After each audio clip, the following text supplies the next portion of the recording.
Good day, great students. Today we're working on Excel 2019 in practice, Chapter 1, Independent Project 1-4.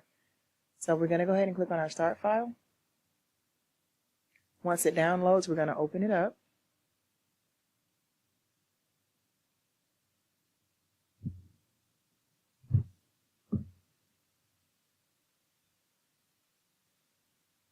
At the top, we're going to click on Enable Editing.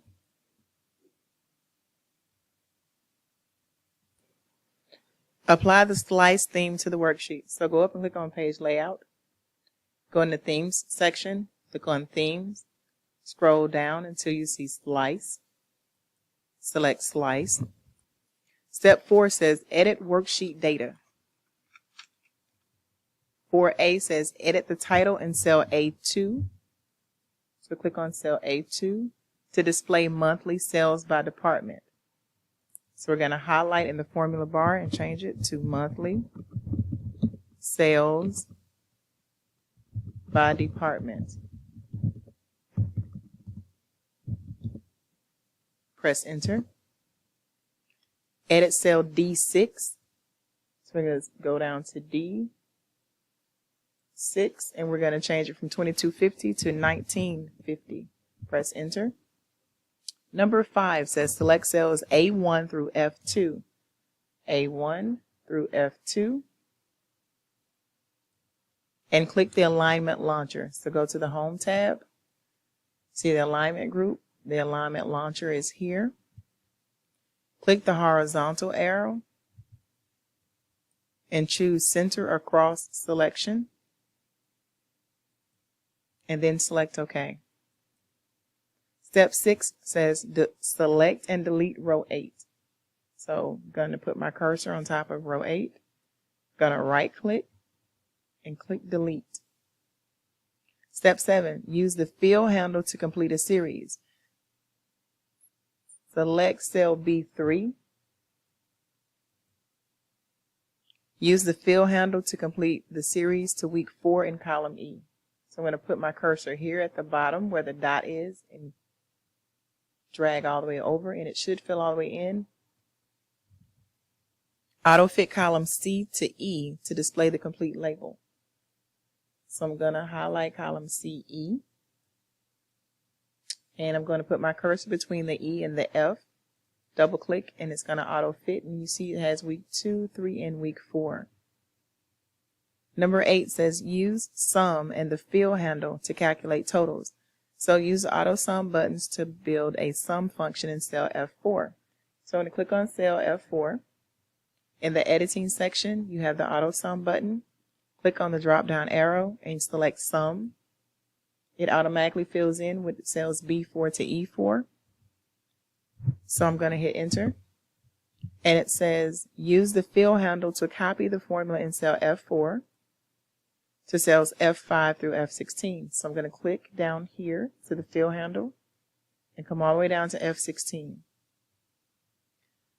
C says delete the contents of cell F17 if you copy the formula to that cell. Well, I didn't copy anything to F17, so F17 is empty. In case you did, click and hit the delete button on your keyboard to make sure it's empty. Select cells B17 through F17. And click the auto sum button. So go back to auto sum here, select sum, and then you get a quick analysis button. You want to hit the escape key on your keyboard to ignore the quick analysis options. So step 9 says format labels and values. Select cell A1 through A2 and increase the font size to 18. So I'm going to go to the font size, change it to 18. Increase the row height of rows 1 through 2.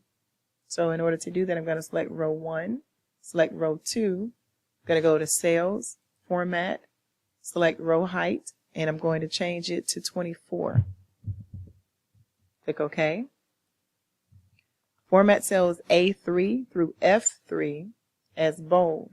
So A3 through F3, I'm going to click the B for bold, and I'm going to increase the row height for row 3 to 18.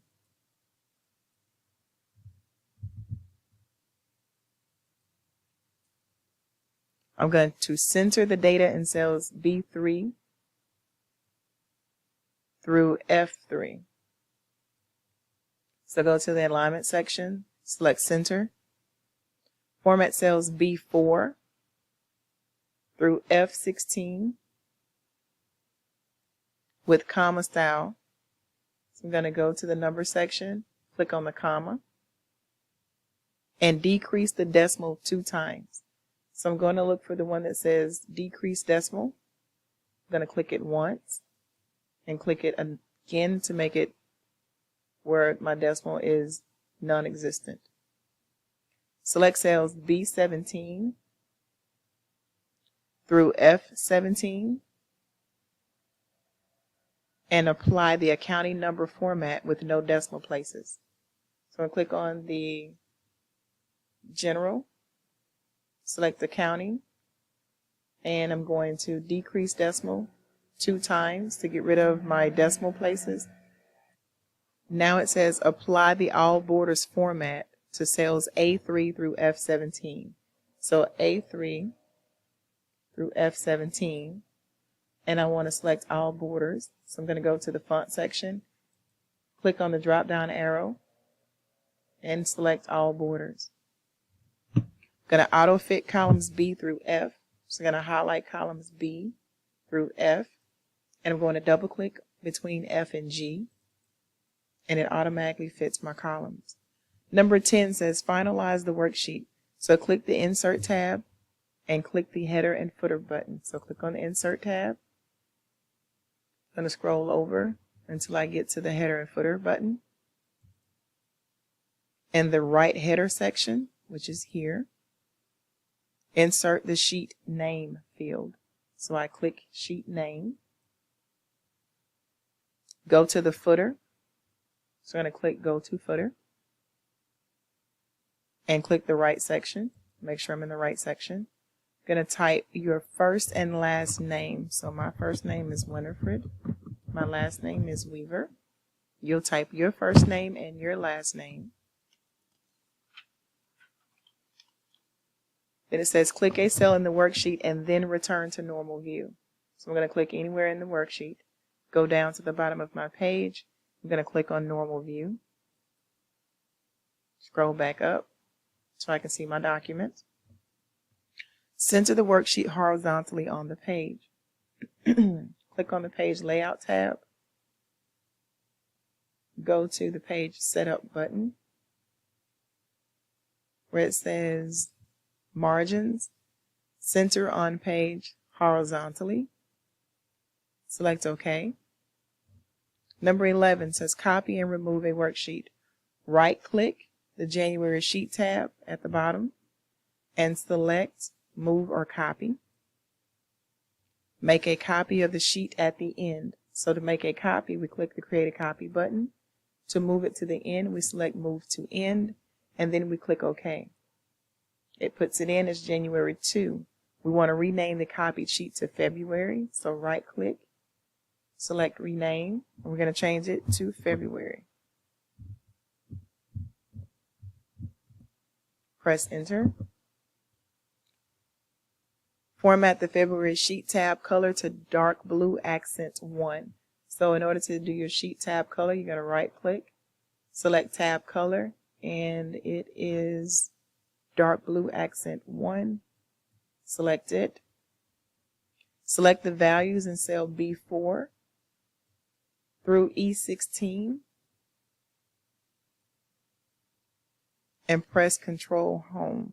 Delete the values. So hit delete, and then we're going to press Control on the keyboard and hit the Home button, and it should take your cursor all the way back up to cell A1. We're going to return to the January worksheet, and we're going to also press Control Home on this one. It should take us back to cell A1.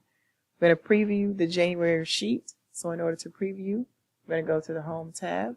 Go to the File, go to Print, and this is what your print preview looks like. So we're going to close out of here. We're going to save our file and submit it for grading.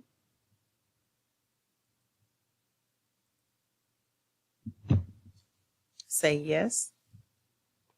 All you gotta do is say yes. Good job.